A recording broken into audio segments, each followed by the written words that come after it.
अच्छा, ये जो टॉपिक है वो है energy density in electrostatic fields.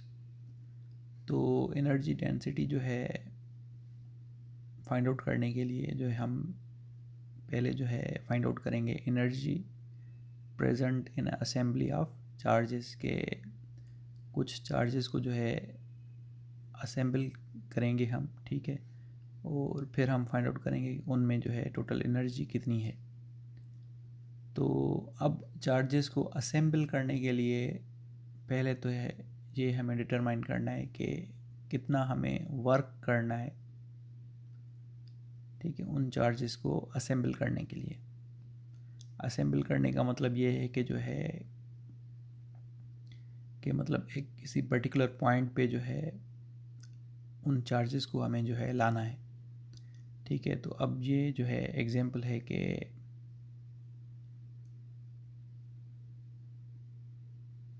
We wish to position, ठीक है, कि हम जो है तीन जो है पॉइंट चार्जेस को जो है पोजीशन देना चाहते हैं। एक जो है एम्प्टी स्पेस है उसमें।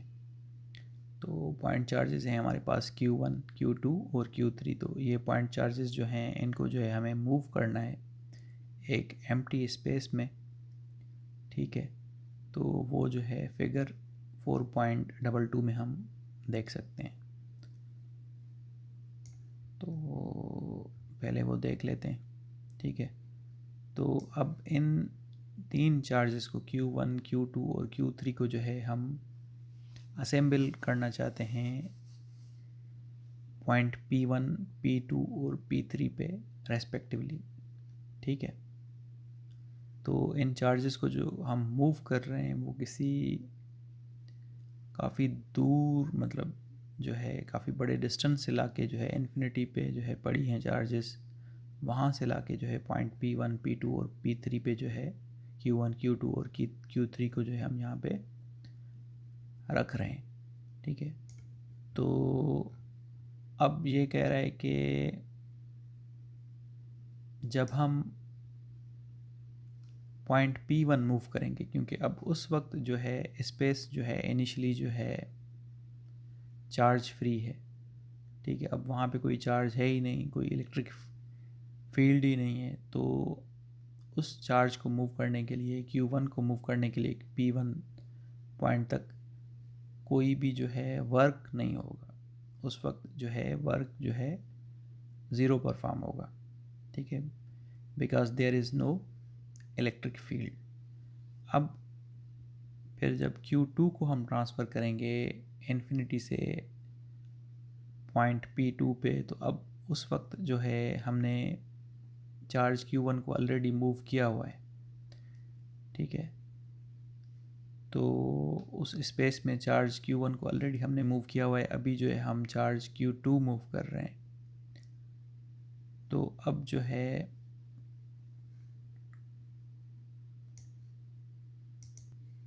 जो वर्क होता है वो प्रोडक्ट होता है Q और V का, ठीक है। तो अब जब Q2 को मूव कर रहे हैं तो वो जो है अब वर्क जो होगा प्रोडक्ट होगा Q2 का, और जो है पोटेंशियल V21 के, ये V21 जो है एट पॉइंट P2 जो है ये जो है पोटेंशियल है ड्यू टू Q1 जो हमने ऑलरेडी उस स्पेस में मूव कर दी है, ठीक है। तो जो यहाँ पे ये W है, टोटल जो है वर्क है यहाँ पे वो W1, W2 और W3 के बराबर है, ठीक है। तो W1 हमारा जब का चार्ज Q1 मूव कर रहे हैं तो वो वर्क जो है ज़ीरो है। जब W2 को कंसिडर कर रहे हैं तो वहाँ पे चार्ज Q2 को मूव कर रहे हैं, और फिर V1 की वजह से जो है Q1 की वजह से जो है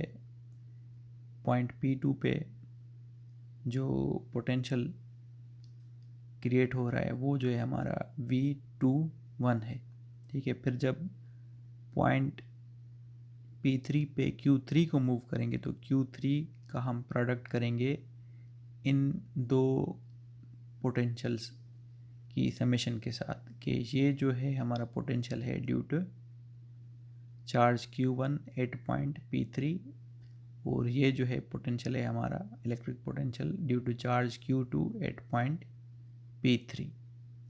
ठीक है, तो अब कह रहा है कि अगर सपोज़ कर लें कि हम जो है जैसे यहाँ पे हमने पहले Q1 को मूव किया, फिर Q2 को मूव किया, फिर Q3 को मूव किया, जिसकी वजह से हमें W1 W2 और W3 मिला। तो अब कह रहा है कि अगर ऑर्डर हम रिवर्स कर लें और पहले जो है हम Q3 को मूव करें जिसकी वजह से W3 मिलेगा हमें, फिर Q2 को मूव करें, फिर जो है Q1 को मूव करें जिनकी वजह से हमें W2 और W1 मिलेगा। ठीक है, मतलब वर्क 2 और वर्क 1 हमें मिलेगा। ठीक है, तो अब ऑर्डर अगर हम ये रिवर्स कर रहे हैं तो फिर हमें जो है जब Q3 को मूव करेंगे तो उस वक्त जो है हमारा वर्क डन जो है 0 होगा, और Q2 को जब मूव करेंगे तो हमारे पास जो है वो प्रोडक्ट होगा Q2 का। ठीक है, तो वो वर्क हमारा प्रोडक्ट होगा Q2 का, और जो पोटेंशियल है ड्यू टू Q3 8.P2, ठीक है, वो हमारे पास यहाँ पे आ जाएगा। और जब Q1 को मूव कर रहे हैं तो फिर वो प्रोडक्ट है Q1 का और जो है summation of two electric potentials. ठीक है, 8.P1 due to charge Q2 and charge Q3। ठीक है, अच्छा, अब इन दोनों को कह रहा है कि अगर हम सम कर लें, इस वर्क को सम कर लें और इस वर्क को भी सम कर लें, ठीक है, तो हमारे पास 2W बन जाएगा। ठीक है, अब ये समेशन हमने कर दी है, तो फिर हमारे पास जो है ये Q3 सेम रहेगा, Q1 भी जो है सेम रहेगा। ठीक है, Q3 है यहाँ पे, ये Q2 है। बाकी जो Q2 है, इन दो टर्म्स में से Q2 हम कॉमन निकाल लें तो फिर हमारे पास V21 और V23 बच जाएगा। ठीक है, तो अब ये हमारे पास जो दो इलेक्ट्रिक पोटेंशियल्स हैं इनको हम जो है एक इलेक्ट्रिक पोटेंशियल में कन्वर्ट कर रहे हैं। ठीक है, V12 प्लस V13 के हमारी पॉइंट P1 पे जो है potential due to charge Q2 और Q3, और इधर जो है हमारी पॉइंट P2 पे जो है electric potential due to charge Q1 and Q3 है यहाँ पे। ठीक है, इसको हम चेंज कर रहे हैं V2 में और इस वाले को चेंज कर रहे हैं हम V1 में। ठीक है, और इस समेशन को जो है हम चेंज कर रहे हैं V3 में। ठीक है, तो अब V1 का ये मतलब है कि जो है electric potential 8.P1 due to Q2 and Q3, और V2 का मतलब है कि हमारे पास जो है electric potential due to Q1 and Q3 8.P2। ठीक है, इसी तरह फिर V3 का ये मतलब है कि हमारे पास जो है पोटेंशियल है due to Q1 and Q2 8.P3। ठीक है, तो अब ये 2 जो है हम दूसरी साइड पे लेके जाएं तो ये हमारे पास 1/2 बन जाएगा।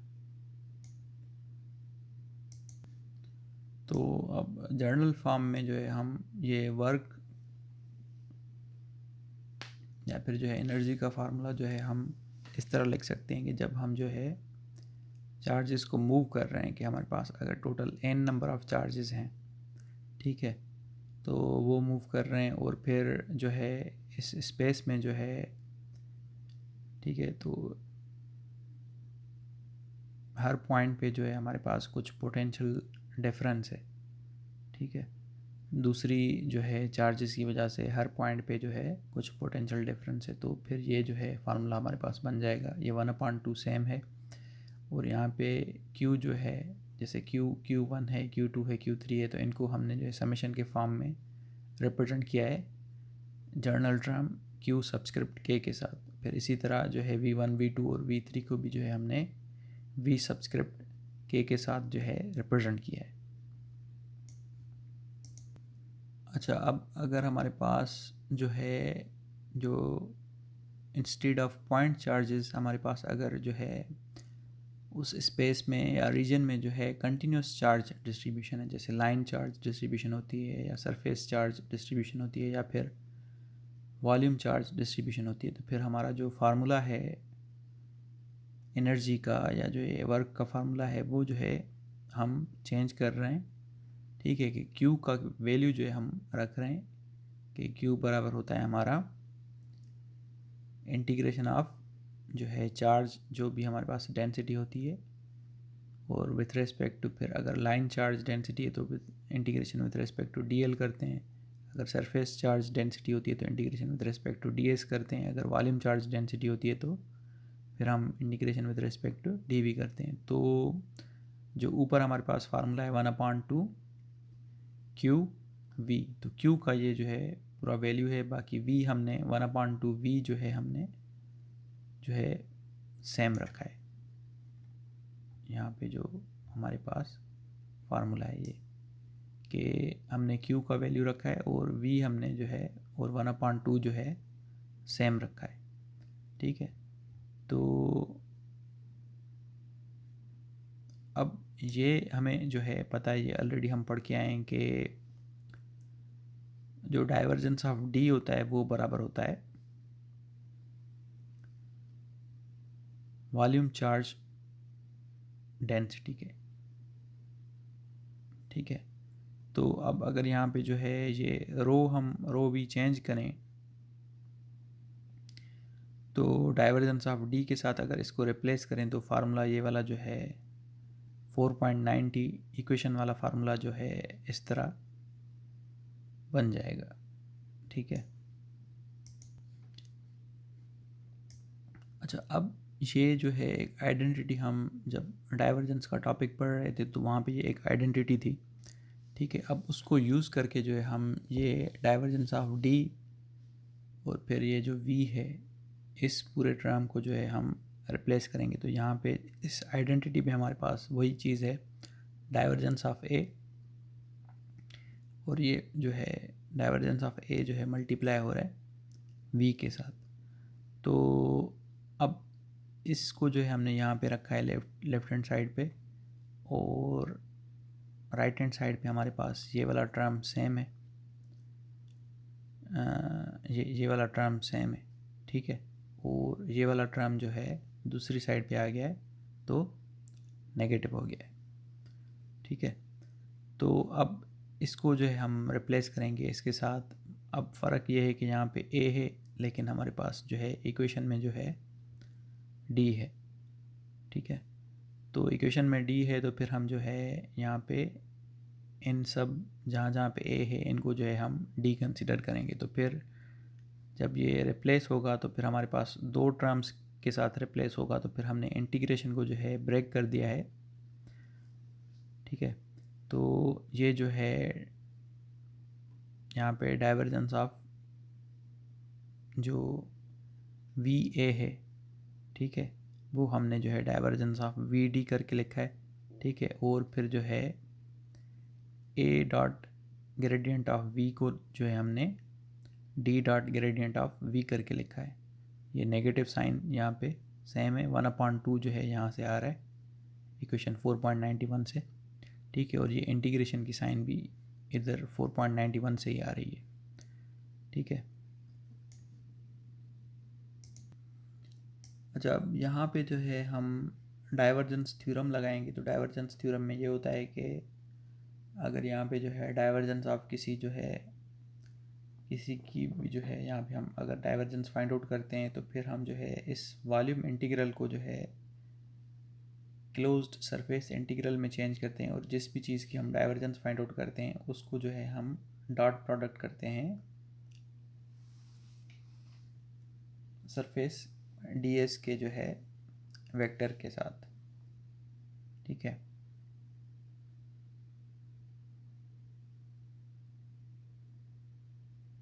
तो ये जो है यहाँ पे चेंज हो गया है, ठीक है। अब यहाँ पे जो है कह रहा है कि हम ये जो है पढ़ चुके हैं कि जो पोटेंशियल है इलेक्ट्रिक पोटेंशियल, उसके फार्मूले को अगर देखें तो वो जो है वेरी होता है 1/r के साथ। ये हमने जो है पिछले लेक्चर में पढ़ा है अभी, और डी जो है वेरी होता है 1/r² के साथ। तो जब हमारे पास जो है पॉइंट चार्ज होती है, अगर हमारे पास जो है डायपोल हो तो फिर ये जो है पावर मज़ीद बढ़ जाता है। वी जो है वेरी होता है 1/r² के हिसाब के साथ, और डी जो है वेरी होता है 1/r³ के साथ। अच्छा, अब अगर वी और डी को मिला लें तो फिर हमारे पास जो है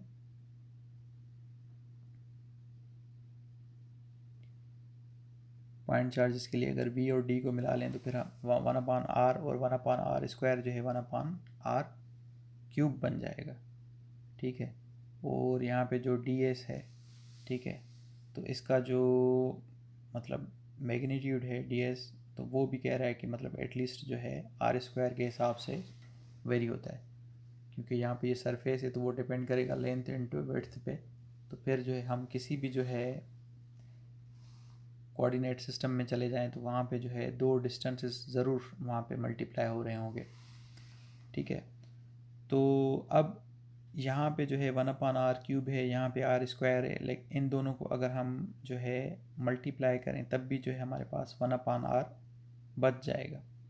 तो कह रहा है कि ये सरफेस अगर हम जो है बहुत बड़ा कंसीडर कर लें, इन्फिनिटी तक कंसीडर कर लें, तो वो जो 1/r यहाँ पे जो है डिपेंडेंसी है जो बच रही है 1/r, तो अब ये अगर सरफेस इनफाइनाइट बन जाएगा तो फिर 1/r भी जो है 1/∞ की तरफ जो है टेंड करेगा, तो 1/∞ जो है फिर ज़ीरो की तरफ टेंड करेगा। तो कह रहे हैं कि ये जो इंटीग्रेशन है इसका वैल्यू जो है नेग्लिजिबल आएगा हमारे पास। तो इस टर्म को जो है हम कंसिडर नहीं कर रहे, बाकी जो है हम ये दूसरा वाला टर्म कंसिडर कर रहे हैं। ठीक है, तो दूसरे वाले टर्म में हमने क्या किया है कि हमें पता है कि ग्रेडियंट ऑफ v जो है वो बराबर होता है -e के। तो हमने यहाँ पे e के साथ इसको रिप्लेस किया है, और ये वाली माइनस और वो जो यहाँ पे जो है -e है उसके साथ माइनस माइनस प्लस हो गया। ठीक है, और फिर हमें ये पता है कि d is equal to epsilon not e। तो अब d को भी अगर हम रिप्लेस करें एप्सिलॉन नॉट e के साथ तो फिर हमारे पास जो है अब आगे जो है ये एप्सिलॉन नॉट e² बन जाएगा। ठीक है, कि e का जो है हम डॉट प्रोडक्ट e के साथ अगर लेंगे तो e इंटू ई और cos थीटा, लेकिन क्योंकि e है तो e के साथ एंगल जो है 0 डिग्री है, तो cos ऑफ 0 जो है हम 1 जो है यहाँ पे शो नहीं कर रहे। ठीक है, तो अब जो टॉपिक का नाम था कि हमारे टॉपिक का जो नाम था energy density in electrostatic fields, तो अब जो है हमें एनर्जी डेंसिटी फाइंड आउट करनी है। ठीक है, तो एनर्जी डेंसिटी को जो है हम स्मॉल w सबस्क्रिप्ट ई के साथ शो कर रहे हैं। यहाँ पे ये सिर्फ एनर्जी है, लेकिन हम जो है एनर्जी डेंसिटी जो है एक नया टर्म जो है यहाँ पे इंट्रोड्यूस करवाना चाहते हैं, जिसका यूनिट जो है हमारे पास जूल पर मीटर क्यूब होगा। ठीक है, तो अब वो जो है यहीं से आएगा कि अब यहाँ पे एनर्जी है। ठीक है, अब इस पूरे का यूनिट जो है सपोज करने के जूल है, और अगर ये जो डी वी है इसका अगर यूनिट हमारे पास मीटर क्यूब है, ठीक है, तो बाकी जो चीज़ बच जाती है उसका यूनिट हमारे पास जूल पर मीटर क्यूब होना चाहिए। तो वही जो है हमारे पास जो है इलेक्ट्रोस्टैटिक एनर्जी डेंसिटी है कि एप्सिलॉन नॉट e² जो है, और जो है यहाँ पे 1/2 उस पूरे को मिला के जो है हम कह रहे हैं कि वो जो है हमारी इलेक्ट्रोस्टैटिक एनर्जी डेंसिटी है। ठीक है, अब उसको जो है हम अगर जो है ई को जो है डी के फॉर्म में शो करें तो फिर जो है हमारे पास d²/2 एप्सिलॉन नॉट बन जाएगा। ठीक है, तो 1/2 d.e ये भी रख सकते हैं। ठीक है, सिर्फ dv को जो है हमें छोड़ के बाकी सारी चीज़ को जो है जो है इलेक्ट्रोस्टैटिक एनर्जी डेंसिटी कंसीडर करना है, ठीक है। और ये जो है, ये वाला जो है फार्मूला ये इस तरह बनेगा कि हम जो है यहाँ पे अगर दोनों साइड पे जो है डिफरेंशिएशन ले लें तो फिर डी डब्ल्यू ई यहाँ पे इस साइड पे आ जाएगा, इंटीग्रेशन दूसरी साइड पे ख़त्म हो जाएगी, ठीक है।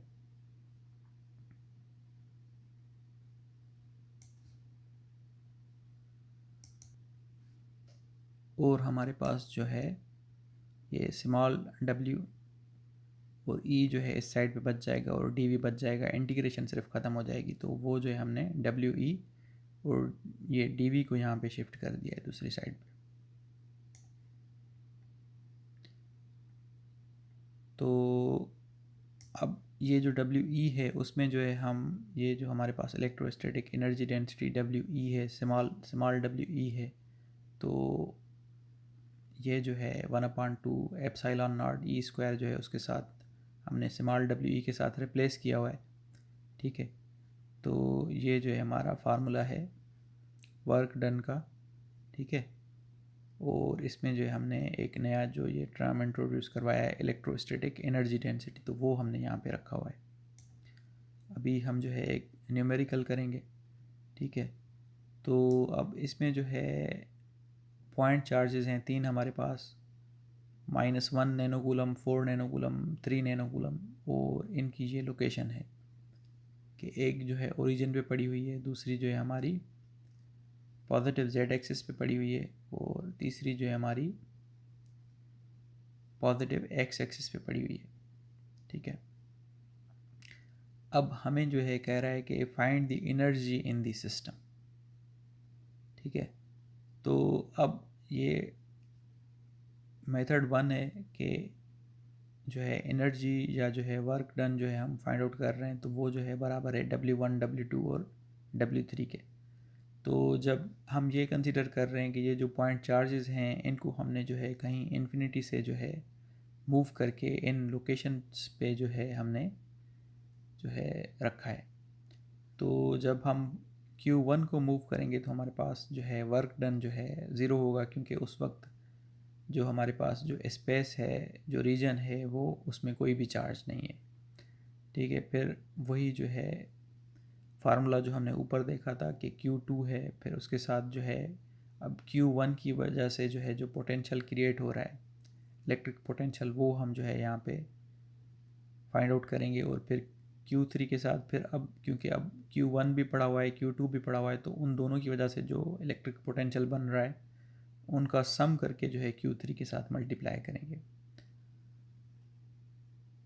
तो अब ये तो ज़ीरो हो गया। अब Q2 जो है उसके साथ V21 हमें जो है ये V21 यहाँ से फाइंड आउट होगा, ठीक है, कि पॉइंट 2 पे जो है, ठीक है, वो जो है electric potential due two point 1, ये जो है हमारी पॉइंट जहाँ पे जो है Q1 पड़ी हुई है, ठीक है। तो ये हमने यहाँ से जो है ये डिस्टेंस भी जो है कैलकुलेट करना है, ठीक है। अब इसी तरह जो है V31 और V32 भी जो है वही जो है नीचे डिस्टेंसेस हमें कैलकुलेट करने हैं, मैग्नीट्यूड्स कैलकुलेट करने हैं।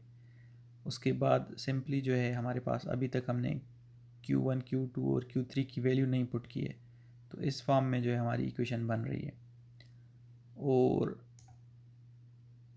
जब हम जो है ये वैल्यूज़ पुट करेंगे तो फिर हमें जो है जो रिज़ल्ट मिल रहा है 13.37 नैनो जूल जो है हमें रिज़ल्ट मिल रहा है। ये मेथड 1 था। अब मेथड 2 में जो है हमने एक और फार्मूला डेवलप किया था कि उसमें जो है हम समेशन के हिसाब से जो है Q सब्सक्रिप्ट K और V सब्सक्रिप्ट K कर रहे थे।